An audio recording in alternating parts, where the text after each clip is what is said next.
There's a match on the Wimbledon schedule this week that I just can't stop thinking about. And once you hear the story behind it, there's a good chance you won't be able to stop thinking about it either. Because this isn't just another second-round match between two names on a draw sheet.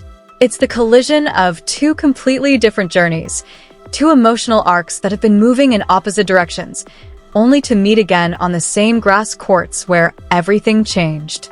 13 months ago, one player broke the other's heart in the cruelest way tennis knows how. Now, fate has brought them back together at Wimbledon. But before we get to that reunion, we have to start with what happened on Tuesday.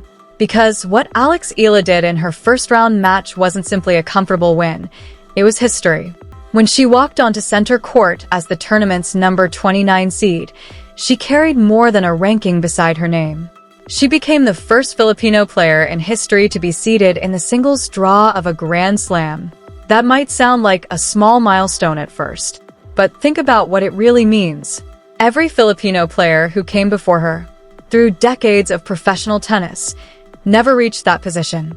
Alex became the first to walk onto a Grand Slam court with a seed next to her name, carrying not just her own expectations, but the hopes of an entire tennis nation. And then she played like someone who had been preparing for that moment her entire life. Across the net stood Renata Zarazua, the world number 75, a player who had earned her place in the draw and was more than capable of making life difficult for anyone. But from the very first ball, Alex refused to let the match settle into a rhythm.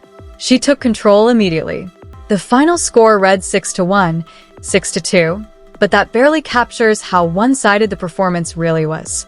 The statistics make it even more remarkable.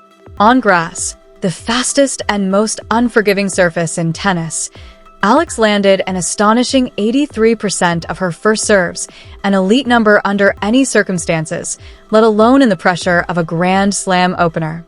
She put 29 first serves into play and didn't commit a single double fault. Not one. With history on her shoulders and thousands of eyes following every point, she delivered one of the cleanest serving performances of the opening round. From the baseline, she was just as relentless. She created 17 breakpoint opportunities, converting 4 of them, while winning the overall points battle 64-41. At one stage, she reeled off 7 consecutive games, effectively ending the contest long before the handshake at the net. This wasn't a nervous first-round escape. It wasn't a routine victory. It was a statement. The kind of performance that makes the rest of the draw start paying attention and makes the next opponent realize they're facing someone whose confidence is growing with every match. And when the final ball landed, Alex Eala had done something no Filipino player had accomplished since the Open era began in 1968. She became the first Filipino in history to win a Wimbledon Grand Slam singles main draw match. That isn't just another statistic.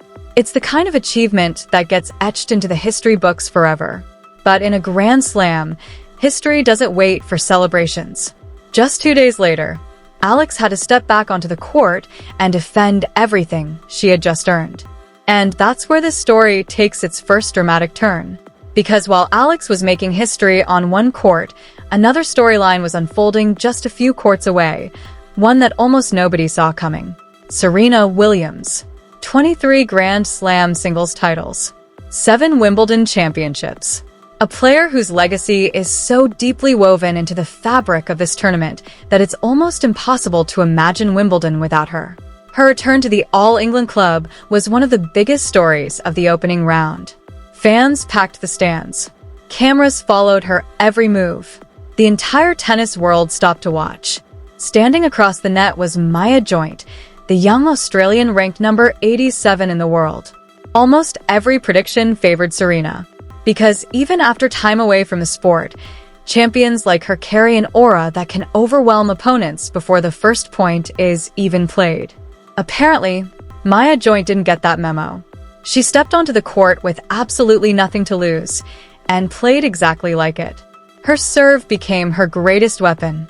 She blasted 10 aces and landed an incredible 81% of her first serves against one of the greatest returners the sport has ever seen.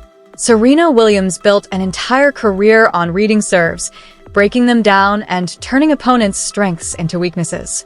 This time, it wasn't enough. Joint consistently won behind her delivery, piling up first serve points and refusing to let Serena dictate the match. As expected, Serena fought back. She edged a tense second set tiebreak, leveling the contest and igniting the crowd. Suddenly, the momentum felt familiar. The energy inside the stadium shifted. It looked like another classic Serena comeback was beginning. History suggested the same thing. When Serena forced a deciding set, she usually found a way to finish the job. But Maya Joint had no interest in following the script. She used the break between sets to reset mentally, walked back onto the court with the same fearless attitude, and kept swinging freely. She trusted her serve. She stayed aggressive. And when the biggest moments arrived, she didn't blink. Joint earned the decisive break late in the third set and closed out one of the biggest victories of her career, winning the overall points battle 115-103. Just like that, Serena Williams' Wimbledon return was over before it ever truly began. But for our story, that upset changed everything. Because the matchup everyone had already started imagining, Alex Eala, the first Filipino Grand Slam seed, taking on one of the greatest players in tennis history, vanished in an instant. Instead, the draw delivered something far more personal. A rematch. Alex Eala versus Maya Joint. And to understand why that name carries so much emotional weight, we have to rewind the clock 13 months. Back to June of last year. Back to the Eastbourne International. It was there that Alex and Maya met in the championship match, with Alex standing just one victory away from capturing the first WTA title of her career. For long stretches of that final, she looked like the better player. Joint claimed the opening set 6-4. Alex answered emphatically, storming through the second set 6-1. Everything came down to a deciding match tiebreak. And few things in tennis are more ruthless. Hours of work, hundreds of points, all compressed into a race where just a handful of moments decide everything. Every shot suddenly feels heavier. Every mistake feels permanent. The two traded blows, point after point, neither willing to give an inch. Match points came and went. What started as a tiebreak turned into its own unforgettable battle, layered on top of an already gripping final. Then came the final twist. Maya Joint edged it 12-10. She lifted the trophy. Alex walked away empty-handed. Some defeats disappear after a few days. Others stay with you. The Eastbourne final was one of those losses, a heartbreak that lingers long after the scoreboard is switched off. And now, 13 months later, Wimbledon has given Alex Eala something every athlete dreams about. Not just another match, a second chance. That kind of defeat doesn't stay on the court. It follows a player home. It shows up in practice months later. It creeps into quiet moments before matches that have nothing to do with the original loss. You replay it. The missed opportunity. The split-second decisions. The points where just one more ball in play might have changed everything. And while not every defeat breaks a player, every great one leaves a mark. What separates champions is what they do with it. And everything Alex Eala has done since Eastbourne suggests she didn't just carry that mark, she transformed it. Look at Berlin. She took down Elena Rybakina. She beat Julia Putintseva. She reached a semi-final in a field stacked with top-level talent. She broke into the top 30 for the first time in her career. Those are not the results of a player still trapped in a lost tiebreak from 13 months ago. Those are the results of someone who processed the pain and turned it into fuel. And now, almost with perfect dramatic timing, the draw has given her the exact opponent who once inflicted that heartbreak. Maya Joint. Only this time, it's not a final in Eastbourne. It's Wimbledon. Second round. On the biggest stage tennis has to offer. Sometimes sport doesn't need writers. It writes itself. Because stylistically, this matchup couldn't be more intriguing. These are two players built on completely different philosophies. Maya Joint plays first strike tennis. Short points. High aggression. No rhythm allowed. She wants to end rallies before they begin, serve big, step in early, and take control within the first 2 or 3 shots. That style worked perfectly against Serena Williams in the opening round. Joint's serve never let Serena establish return patterns, and her flat, penetrating ground strokes thrived on grass, where the ball stays low and rewards early aggression. But against Alex Eala, the equation changes completely. Alex doesn't want short points. She builds them. Her game is constructed around footwork, angles, and heavy topspin, designed to stretch opponents, not rush them. She pulls players side to side, extends rallies, and forces decisions under pressure rather than allowing clean winners early in the exchange.